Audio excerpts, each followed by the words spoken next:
gentlemen, introducing your host from the birthplace of extreme, Philadelphia, Pennsylvania, weighing in at, well, an average weight for a person of his size, Jinder.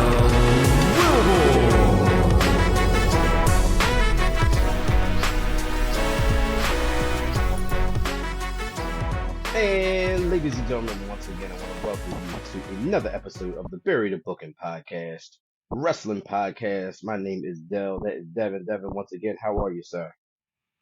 Doing great. Doing great. Good, great. This week, a lot of interesting things happened from this past week in pro wrestling. Some new things happened. Want to talk real quick about some things we don't normally talk about, but the TNA returned with their Hard to Kill pay-per-view, and I guess debuting Nick Nemeth, aka Dolph Ziggler, now in the fold there. So that's going to be pretty interesting. Just going to keep an eye out on TNA. The resurgence of TNA, formerly known as Impact. You would probably know it as Impact, but it was TNA before that, and was Impact. Now it's back to TNA. It's a whole crazy thing, but we'll see moving forward what happens with that. Jungle Boy made his return back, but in the capacity of New Japan, as he ripped up his AEW contract in front of New Japan crowd and all that stuff. But we'll see how all that stuff plays out, and then if something big, major happens, of course, we'll be talking about that. But I want to start from the beginning of this past week and just talk about the important things, some highlights, some noteworthy things that we'll definitely get into from the world of social media and things of that like. But Monday Night Raw was had a couple things. It was really bookended by the CM Punk and Drew McIntyre segment, followed by the end, which was the street fight between Cody and Shinsuke Nakamura. We'll get into those, but as a whole, as Monday Night Raw as a whole was, how did you feel about this program? Me personally, I like Raw. Raw's good. Yeah, it had a bunch of stuff in there. Yeah, there was a lot of things going on. Because me and my daughter, we watch Raw and SmackDown together. Okay. And it's good times. Yeah. Shows, it's entertaining. Yeah, Monday Night Raw definitely not a bad show. Definitely not. It's definitely not a bad show. So let's start it with the opening of Monday Night Raw. Monday Night Raw was the Drew McIntyre and CM Punk segment, pretty much, where Drew wasn't holding back too much. Didn't have the sword with him this time because he was just cutting a promo. So he's didn't have the sword. That's your preferred. My daughter that's still your preferred. Still booed him. How does she feel about CM Punk? Out, she doesn't know too much about him. She's right indifferent. Now. She's waiting. She's okay. Yeah, she's waiting. Okay. Yeah, but fair she enough. don't like Drew at all. Not a Drew McIntyre fan. Like she hates Drew. Like he just came out. She's sitting like boo. I'm like, wow. Like give him a second. Yeah. Let him. Yeah. Let's find out what he has to say.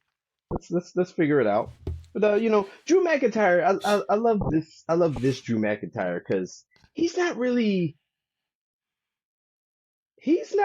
like saying a whole bunch of like things that would be like, oh, this dude is like off his rocker. Like this dude's just, this dude is delusions of grandeur. Mm-hmm. Like, he's his own, no. Drew McIntyre makes very valid points every single week that he's out there. Like Drew, he's not really wrong in a lot of things that he says and how he's been treated on Monday Night Raw and how he's been received and opportunities and things like that. So like, I get Drew McIntyre. Like Drew McIntyre is like, yeah.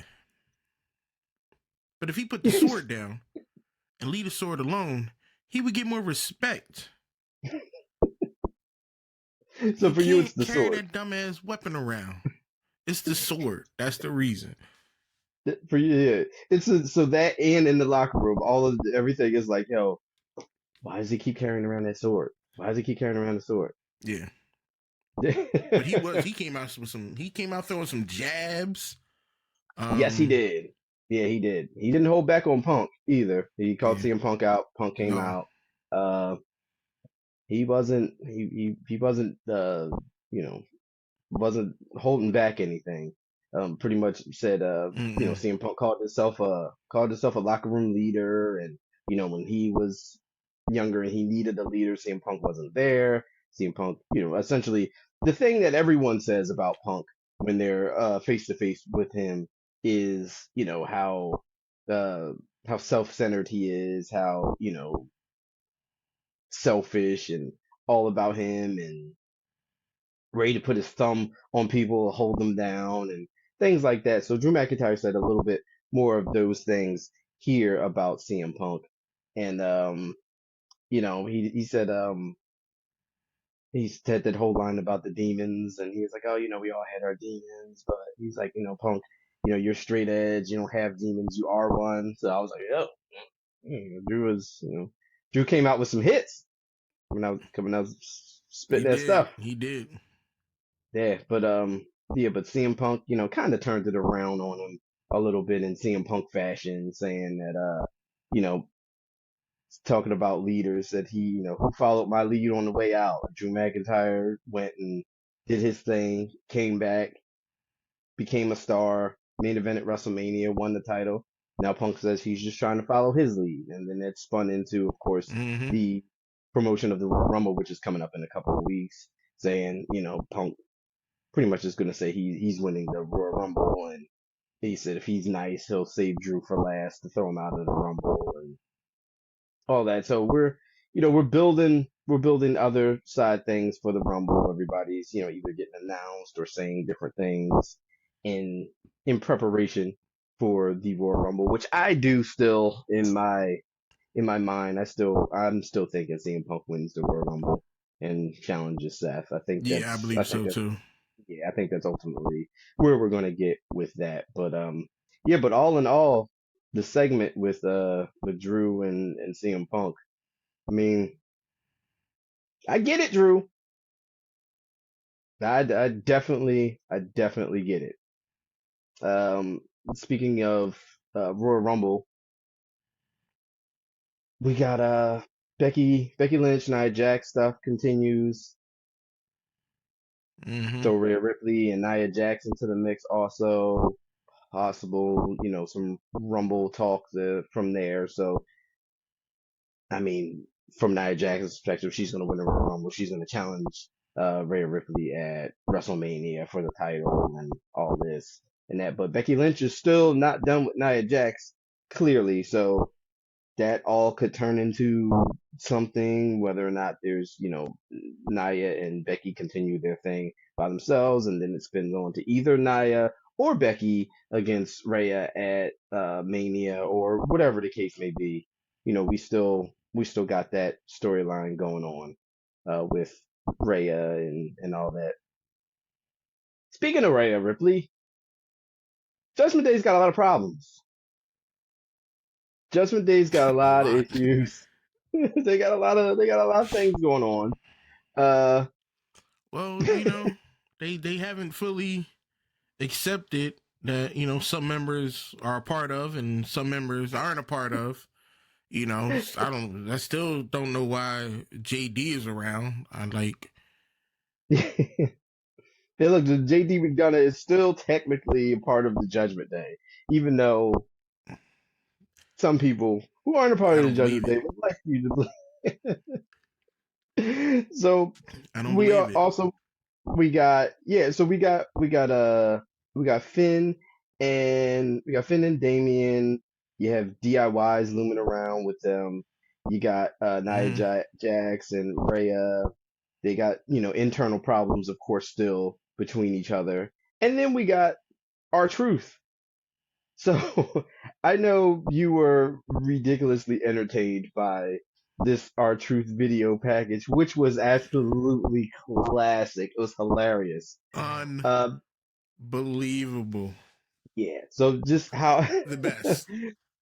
yeah, The how did best. you feel about this R Truth? So are you're really enjoying R Truth? I know you didn't really know about Yes. Rod and until he made his return at the last PLE, but they've put our truth on TV every single week, which doesn't usually happen. So like this is the most we've seen our truth on TV like in a very very long time. It's clicking, it's hitting, and this Judgment Day stuff is hilarious, man. It is. See, my thing is this: he provides a level of entertainment that breaks up all the seriousness. Mm-hmm. Agreed. Like he that the comic, the comedic punchlines, the delusions, his mannerism, behavior, it adds a much needed breath of fresh air to the show. It's not always serious straight through. Even when they're trying to be serious and he's involved, it makes, for me, it makes that segment that much more enjoyable. True. True. You know, when the promo was unbelievable, great, one of the best things I've seen in wrestling in a very long time. And then, like when the Miz was in the ring, I'm a Miz fan too. When Miz and JD was going at it, our Truth was out there. What side was he on? Yes. Who knows? Yeah, who knows? Because he's in the Judgment Day to him, but he doesn't like Mm, JD. JD's involved in the match, no, so it's like you're not gonna help JD. but he It's was rooting on so the Miz. it's It, so it was all convoluted. over the place. It's great though. It's absolutely great. And like Like, our truth, like he does, he steals all of the stuff he's in. Like every time he's involved in something, mm, it's just ridiculous. yes, I'm glad he's back. Keep this going as long as you can. Yes, I agree. I I'm agree. I'm I'm Yeah. honestly thinking our Truth needs a title match, and he needs to win Hmm. one. Mm. Like, come on, like he I know imagine.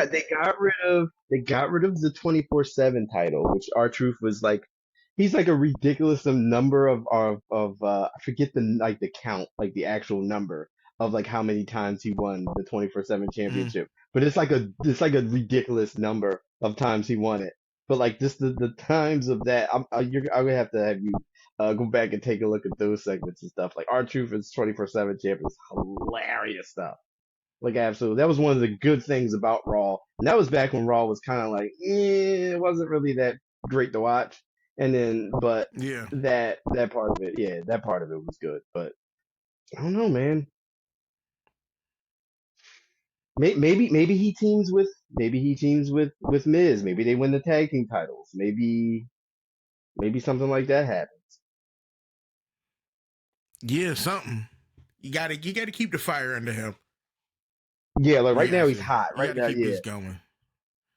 But Yeah. oh man, the like the baby pictures and Mm-hmm. and So all that. funny. Yeah, that was hilarious. That was Just absolutely. superimposed in videos and stuff. It was Yeah, wild. It was, he's it was standing on the great. ladder and like all. Yeah, it was great. It was Mm-hmm. absolutely hilarious. But but yeah. So like I said, with Judgment Day, the cracks are still, and this is long term storytelling. Like damn, like this is the Judgment Day stuff has been going on for quite a while, and the cracks have been forming in Judgment Day long before JD McDonald was even a part of Judgment Day. Now he's in there, stuff's still happening, things are still going on. So I'm pretty sure at some point soon, maybe around Mania time or whatever, it's gonna implode. Something's gonna happen. Judgment Day's lost Yeah. titles, they won them back, and things like that. But I don't know, man. Maybe the R-Truth thing is the thing that finally destroys Judgment Day. I can It could see it. happen. I can see it. R-Truth being the thing that takes him down. Um, Mm-hmm. yeah. But speaking of titles here, the another thing that on the show, which we'll spin into something later on the pod that we'll talk about. But this was our world's champion Seth Rollins coming out and hyping up his title reign, saying how how his title's the Workhorse Championship and all this and that. And then out comes Jinder Mahal. Jinder Mahal and Seth have an exchange, and long story short here, Jinder's going to get a title match. Jinder's going to get a World Heavyweight Championship match against Seth Rollins on the upcoming Monday Night Raw. So, I mean, Seth Rollins, you enjoy Seth's work. You like Seth. How did you feel about this segment and Jinder Mahal getting a title shot? Who is this guy? Fair enough. Who are you? I don't know Fair you. enough. Exactly. You don't know. Yeah, you don't know I Jinder Mahal. don't know nothing about you. You come out So yeah. thinking you hot shit, and you a nobody. My eyes, I don't know what Jinder Mahal is. Kick rocks. Fair enough. You want to come out there and make a name for yourself? I hope Seth accidentally breaks his kneecap. I don't know this Jinder dude. Mahal, former WWE World Heavyweight Champion, by the way, like former WWE Champion. That don't mean nothing. It does it to you, and it also doesn't mean anything to Tony Khan. But we'll talk about that in a little bit about what about that whole weirdo thing. But we'll finish up with Monday Night Raw real quick. Also, we had a match on the show, which is now what I'm doing is I'm kind of working in a Devin's segment, and clearly match that you that this is a match that's right in your wheelhouse, right in your this is a match that captures your heart. Big meaty men slapping feet. We got Otis and Ivar. That was great. Yes. Yeah, look, man. Again, Ivar, man, dude is killing it. Yo, yeah, he's doing great in singles matches. Performance, unbelievable. Even Otis, I'm not taking nothing away from Otis because Otis did his thing as well too. Even though Ivar pulled the W, but the more they need to keep a rival going between them two. It was actually, yeah. And Otis doesn't do a whole lot, lately with with Alpha Academy. It's a lot of Tozawa, it's a lot of Maxine Dupree. Otis is there, of course, obviously being a part of Alpha Academy, but Otis doesn't get a whole lot of this type of shine, like being in a match like this with Ivar and showing like that with that back and forth and the power struggle and all that. It was a really good showing for Otis, and really good opportunity for us to see everything that he can do. We know what Ivar can do now because he just took that ball as a single start and ran with it since Eric went down off of injury, and he's just been dude's been doing fantastic work, man. I need to see Otis branch out.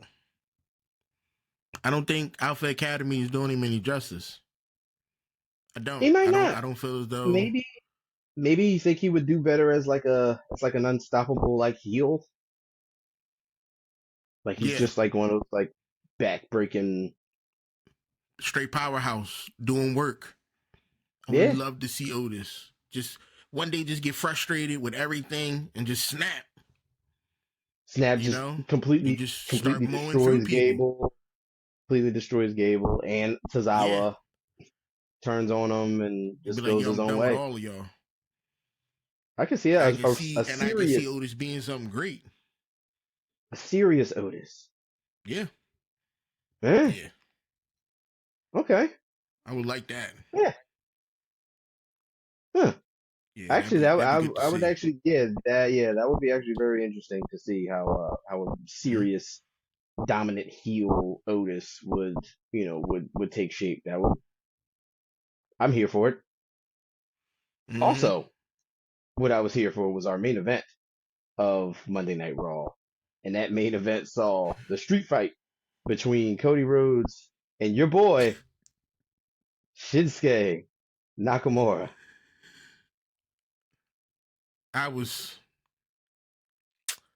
My daughter spoiled it because she saw Raw the day after it came out, but we watched it again Oh, okay, yesterday. okay. So So she's like, "What is it?" she I'm went like, ahead. "You can't call no spoiler alerts." Yeah, I was like, "Oh, it was." I like Shinsuke. I like Cody too. Don't get me Yeah. wrong. I enjoy Cody, but Nakamura, he's more entertaining to me. He's more entertaining. Fair I enough. I can can't. see that. After he's done with Cody, I can't wait to see who his next person is. Yeah, I don't know. Maybe something happens. Maybe something happens at the Rumble. Maybe he finds his next victim at the Rumble. Mm. Maybe somebody throws him out. They start a rivalry from there. Who knows? It's got to be somebody. I would love, for some reason, I want Nakamura to go either after Drew or the Okay. Uso. Okay. I can see Jay. that.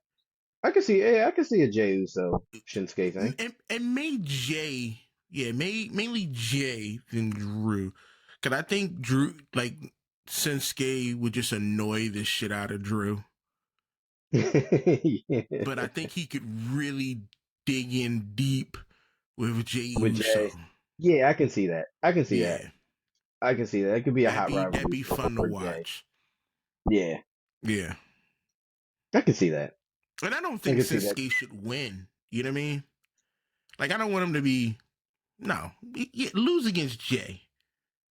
Right. So pump Jay up a little bit higher than what he is.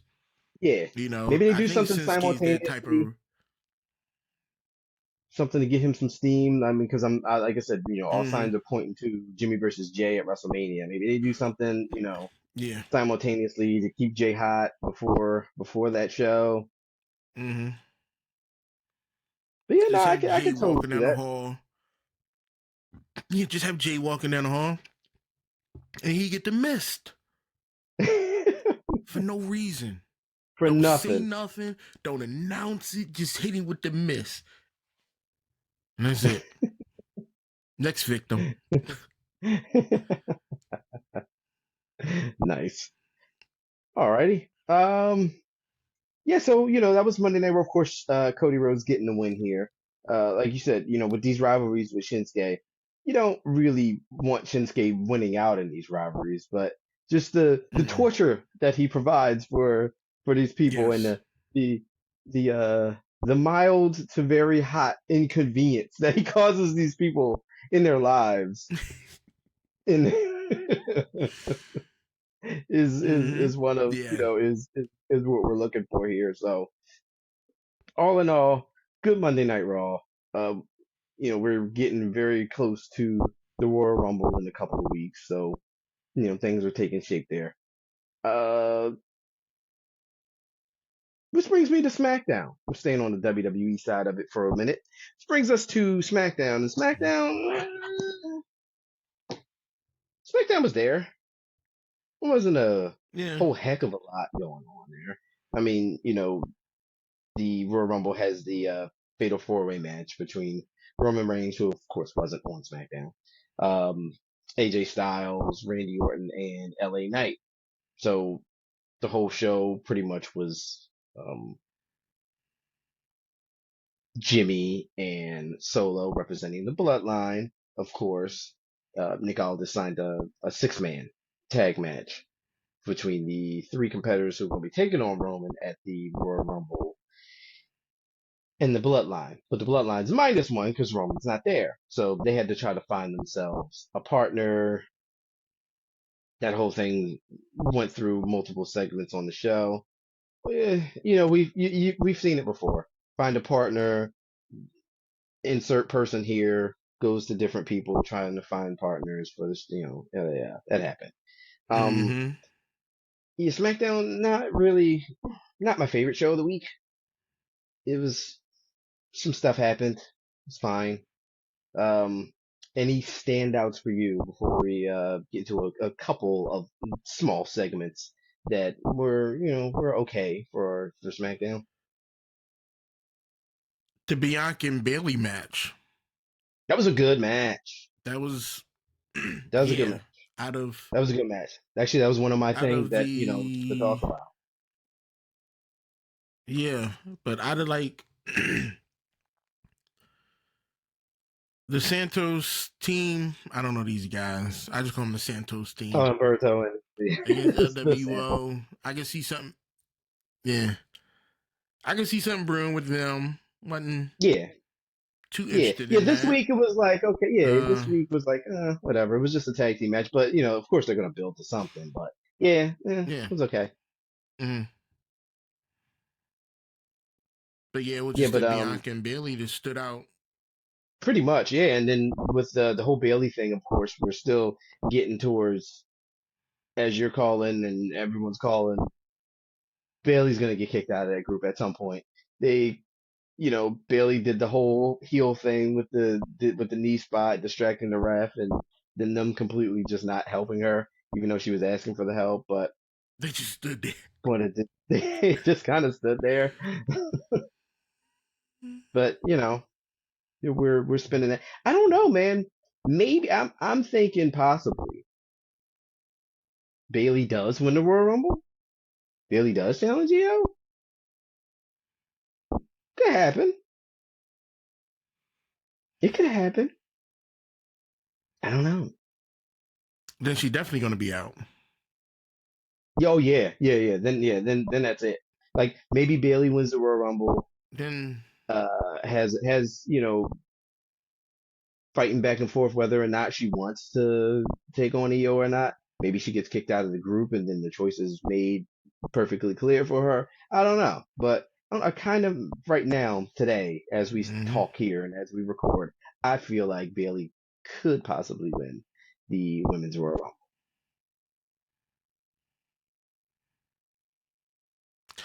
Too early for me to make that prediction.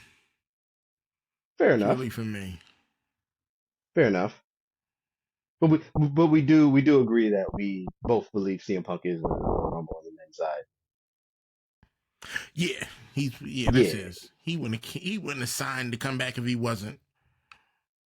yeah. So, which again still leaves us with what's gonna happen with Cody? What are we gonna do here? But we'll figure that out. I'm guessing at some point.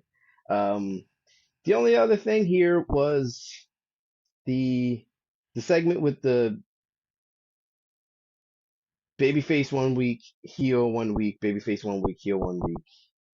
Street Profits and Bobby Lashley, who I still don't know what they are, but I guess for right now they're baby faces. I mean, the crowd does like them. The crowd have, they never stop cheering for them, Hmm. but it's just their presentation on TV, like they're attacking people from behind. So they're doing heel stuff, even though the crowd likes them. But so like, it's hard to figure out what WWE wants them to be week by week because like you're giving me a lot of different looks here from them. But they are clear on a collision course with the new faction on SmackDown, which consists of Paul Ellering, Scarlett, AOP, the Authors of Pain, and Karrion Cross, who call themselves the Final Testament. So they had a whole nice little video package, nice little production with with the clock, with the countdown, it's time, this and that. How do you feel about the look of that group, and do you think it's going to be something to watch in WWE and SmackDown in particular? They're gonna make it something to watch. Like right now, I don't really care. Yeah. Like I done nothing. I'm leaning more towards Bobby Lashley and his crew. Okay. And I really never really liked them. But when you introduce these new people involved, I'm like, I hope Bobby put most of them through a wall. Like, so I do. I think the WWE they're gonna put a lot of attention on these guys to build them up to be I hope so. something. But yeah, but if the I crowd hope so. don't fall on and And jump in that's a big line, thing. they're gonna fizzle That's out. a big thing. That's a big thing. And the Yeah. thing for Karrion Cross, he hasn't found the he hasn't captured that moment in on the main roster in WWE. It got completely Mm. soured by what Vince did to him coming from NXT. He was this unstoppable, unbeaten NXT champion, and he gets on his first night of Monday Night Raw, and they completely change his look. He looks ridiculous, and then he loses. So it's like all that Triple H work in NXT got completely undone in less than 3 minutes on Monday Night Raw. So it's like ever since then, and then mostly everybody doesn't. A lot of people don't still watch NXT who consume the main WWE product. So that's a lot of time. The first time these people are seeing Yeah. Karrion Cross, not knowing how big of a deal and how much of a presentation he did have. Not saying he was like the greatest wrestler in the world, because that's not the case. But he did have a presence on NXT. He did have a presence. He was someone that Okay. he was someone to be feared in NXT, and then it just never translated over. Triple H tried to get it back after he got released, came back. Triple H brought him back and tried to bring him back under the motif, the mystique of what he was in NXT as opposed to what he was the last time we seen him. Vince completely obliterated his character, but it still didn't catch on the main roster enough. So maybe now he has a stable behind him. Maybe they can work in a little more, stuff. More, he's got AOP with him. Maybe Mm-hmm. they do something that, like you said, build them up, get them hot, get people talking. Maybe they do that. Yeah. But I feel like if they don't get past Bobby Lashley and the Street Profits, that ain't happening. You don't build this group and then just have them lose to Bobby Lashley. Not saying Bobby Lashley and Street Profits suck, but you need the Final Testament to win this. Like you need Final Testament to make a statement, make a name. So Yes. we'll see. It'd be something to watch. Could be interesting. We'll see. The That's, I mean, pretty much it. I mean, we've seen the main event for SmackDown. The Mad Day Randy Orton got jumped in the beginning there, and Mm-hmm. insert classic SmackDown tag team main event here. All it hit all the tunes. It didn't reinvent the wheel Yeah, here. I agree. Nothing to really write home about, other than I guess they tried to piss Roman Reigns off, LA Knight, AJ Styles, and Randy Orton by doing the Shield powerbomb onto Solo through the table at the end, I'm guessing. And then, of course, as Mm-hmm. always, your favorite part of these segments, Paul Heyman using a cell phone incorrectly to end the show. So, Yeah, my daughter brought that up too. She like that's not how you make a call. I like no, it's not. it's But not. that's how It's he not the calls thing. people. Yeah. He's got one of those reverse phones. The mic's here. Mm-hmm. I'm gonna start doing But that too. Just yeah, just talk from the call somebody. Talk from their earpiece.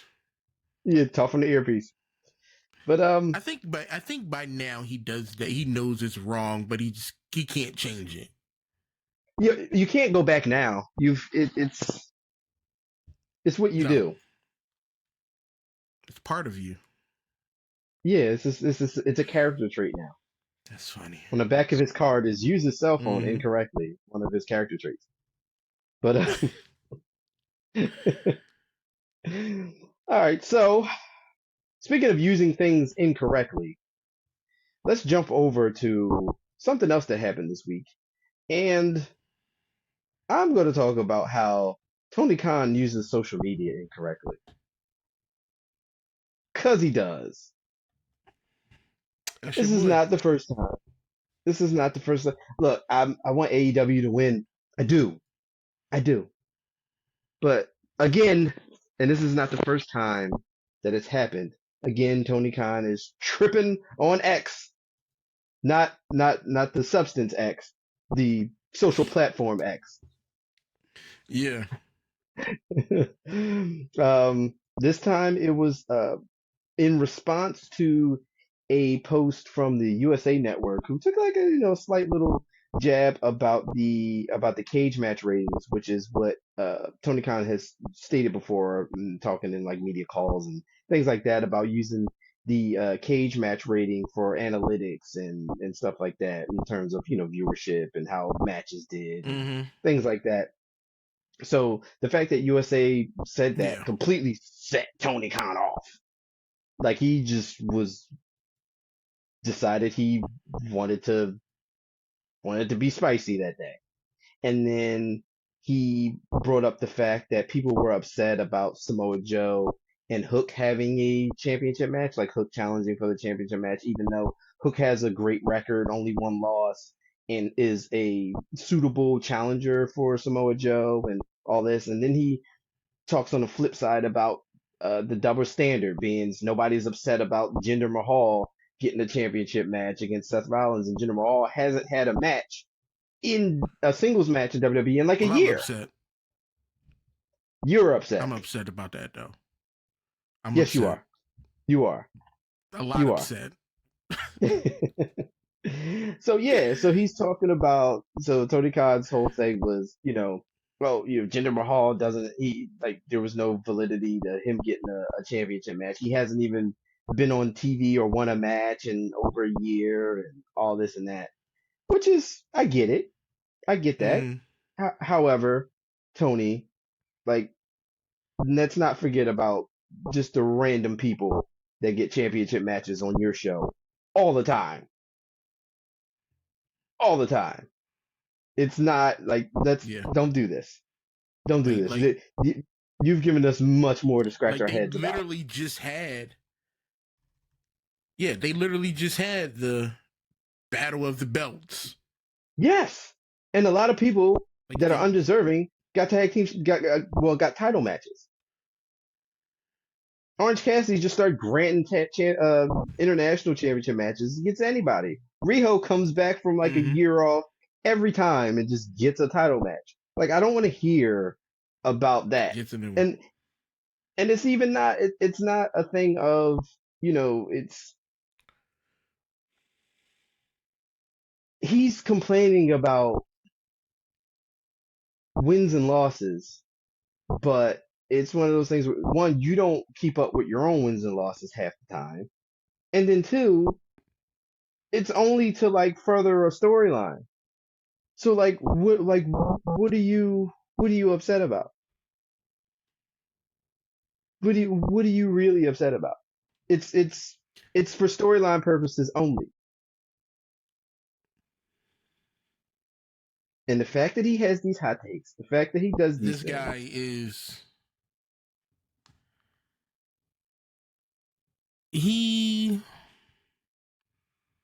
how can I put this?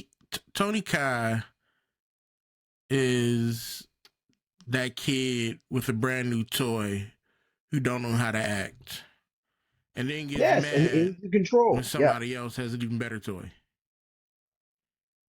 He can make his toy better. He needs to step back. He can fix it. Fix it. He does. He has tons of people Tons of Yes, talent. fix it. Tons of talent. Like what statement they what something was said. Um oh, when Red Velvet was fighting Peruzo. Oh, How you Deanna pronounce her name? Purrazzo? Yeah. Deanna Purrazzo. Yeah. Perazzo. The announcer felt as though he needed to say that AEW's women's wrestling is alive and well. Because there's doubts that it's not. Correct. Correct.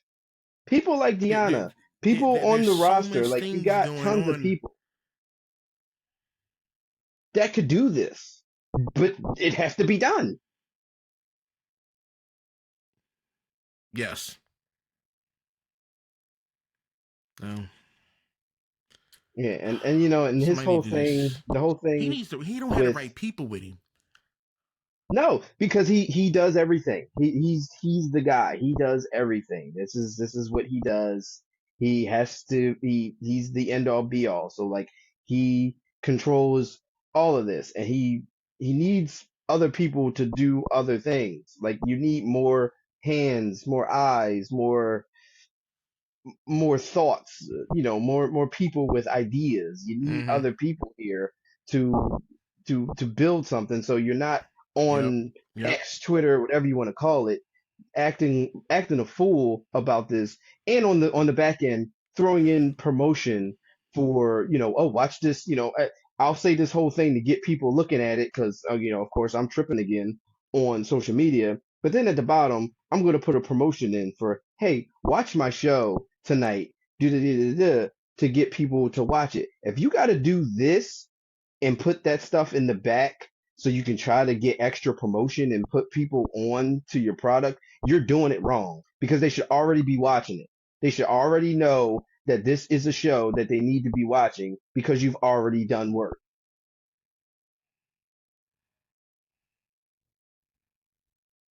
I agree. I agree. Mm. That's all I'm saying. That's all I'm saying. We need Tony Khan needs to focus on the product. Needs help to fix the product. Stop worrying about what WWE's doing. WWE's doing fantastic right now, and you're not because you're worried about what they're doing. Don't worry about that. Focus on what you're doing. Focus on how to make things better. Bring in people, or have the people that already work there. Have them do things that they're good at. There's people that have been in the business for many years that know how to do things. Let them do it. That's all. You need some help. Make it It's not happen. gonna happen. Like you got Sting on his way out. Like I'm sure you're gonna get a lot of people buying the pay-per-view to see Sting's final match. I'm sure you're going to get that, but you can't lean on stuff Mm-hmm. like that. Like, what else are you going to bring to the table? What else are you doing? What other things other than Sting's final match, which is something, you know, which is thing that Sting's doing, but it's not something that, you know, you're not bringing anything else to the table of merit to get new people watching. Like, you're going to get the diehards that are watching your program every week, like I said. They're going to pour into the product. You need other people to latch on. You need other people to see, you know, what you're doing and to watch it.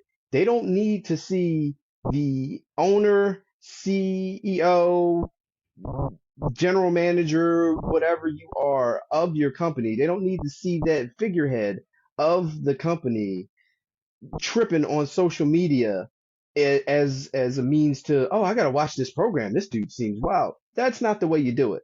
That's not how you get eyes on the product. I wouldn't want to watch a show with somebody that acts like that. I don't want to like because No. unless I want to see a train wreck because you're giving us the perception that this is a train wreck by how you act on social media against another product.